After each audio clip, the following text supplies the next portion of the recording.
So we've got 3 presenters here for you tonight. So we've got, and I'm going to probably say their names wrong, and so I apologize, I've been practicing their names. So we've got JeffRasmussen, who is a youth with lived experience. He's going to come up first, and then we've got Andrea Hansen, who actually used to be one of my family practice patients, and she's got 2 beautiful kids, and she's going to tell you a little bit about that. And then last but not least, myself. So I will be talking more about how do we diagnose it as physicians, how do we treat it, and anything else you might want to know about. Okay, come on up, Jeff.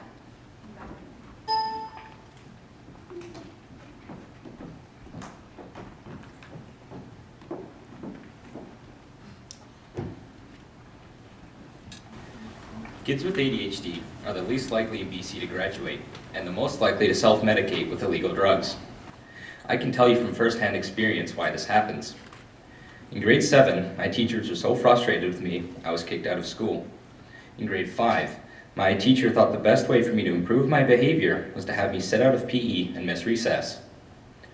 In grade 4, I was humiliated daily in front of my entire class for not writing in my agenda or doing my homework. Even as far back as kindergarten, at 4 years old, I was repeatedly put out in the hall for bad behavior. By the time I had reached high school, I was angry, depressed, and I had no friends. Good evening. My name is Jeff Rasmussen. I'm the 16-year-old founder of the ADHD Kids Rock Society and the ADHD Kids Rock website.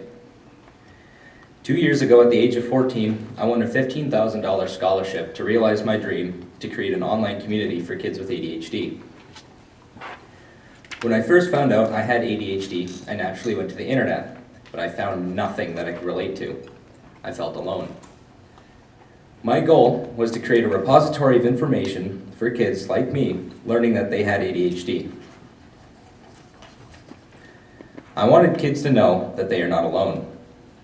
Winning the scholarship gave me more than just money to create a website.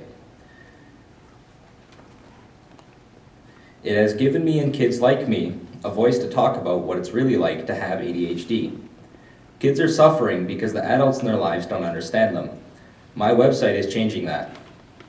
Parents and kids are thanking me. Let's have a look.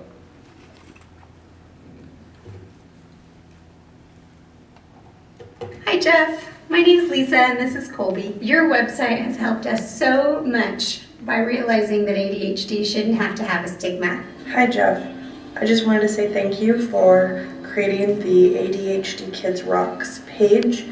You have made my son understand that he's not alone, and you've helped me as a parent to understand my son even more. Thank you so much. Hi Jeff, my name is Kyle. My mom showed me this awesome Facebook page.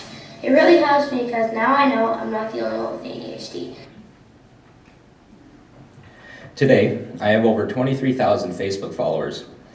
Thousands of kids, parents, and teachers are reading my blog. I write about touchy subjects like taking medication, not having friends, and being bullied by teachers. I get it. Kids with ADHD are annoying. We don't listen, we have a hard time to do as we are told, and most often we are bored in class or we simply can't do what is expected of us, no matter how hard we try. By grade 9, I was at an all-time confidence low due to severe pressure from teachers who had to be right, even when it hurt the kid. Living with constant stress and anxiety hurts your confidence. I would describe it as having your head in a vice and the building that it's in is on fire.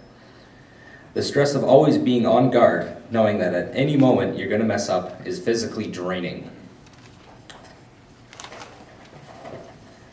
I would try so hard not to get in trouble, but every day it would happen.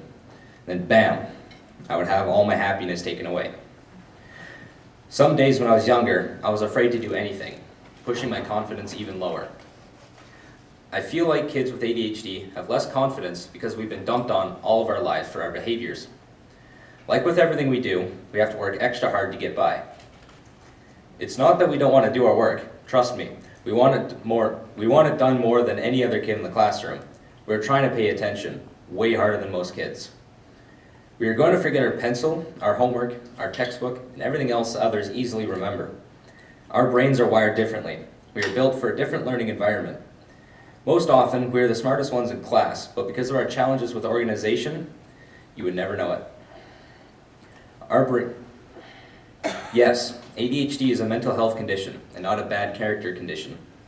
I'm not saying everyone with ADHD is awesome. I'm asking parents, teachers, and peers to look past the impulse control errors, the missed social cues, the messy bedrooms, and handwriting, to see the kid that just wants to fit in and be good.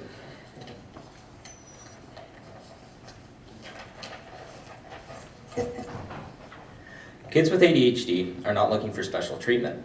We just want to fit in. Teachers have told me and my parents that they have had very little training on understanding ADHD. They don't know what to do with us. More often, teachers will resort back to punishment, humiliation, and shame to try to control a kid's behavior in the classroom. At least that was my experience. I figure that only 2% of teachers really get it. I didn't meet that teacher until grade 8. A year ago, I did a Kickstarter campaign to raise money to create resources for teachers. With the help of 26 other kids with ADHD, I came up with the ABCs of ADHD. Helpful flashcards for teachers.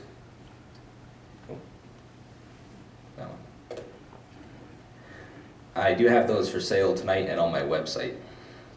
The first card has a great strategy for parents and teachers. It's called Ask, Don't Tell. There's some cool science that proves when you ask a question, it is much more likely to get a brain's attention than when you give a command. For example, telling someone to do something such as get back to work doesn't work as well as saying, what do you need to do right now to get back to work? When making my flashcards, I asked other ADHD kids what they would like their teacher to know, and here are a few of their responses. Brandon, age 12. Just because I'm not actually doing the work doesn't mean I don't understand it. I am just bored doing the work that I already know how to do, so I need a break. Emerson, grade 3. Don't take away my recess. It won't help me remember my homework. DJ, age 10. If I ask to speak to you privately, let me. It's embarrassing to tell you I forgot my meds or homework in front of everyone. Then I feel like everyone is laughing at me. I have sold about 300 of these flashcards around the world to parents and teachers, and they are working. Adults are starting to understand ADHD kids better. This is my goal. I have a message for parents too. Chances are, just like any other kid, we're going to let you down. We are probably never going to do a good job cleaning the kitchen, and we may get into more trouble than other kids. You can help us by picking your battles, and by that, I mean to make sure you are really strict on the things that are important and see if you can find a way to let all the little things go.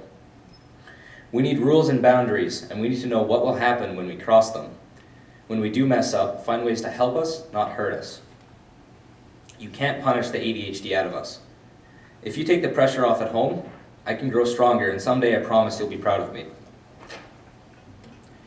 I want to share another short video clip with you. This is Sam. Sam's dad has contacted me for help, and because of that conversation, Sam didn't have to take the short bus as punishment for standing up for himself. Sam's dad was able to advocate for his kid because he had learned more about ADHD and was able to help his kid.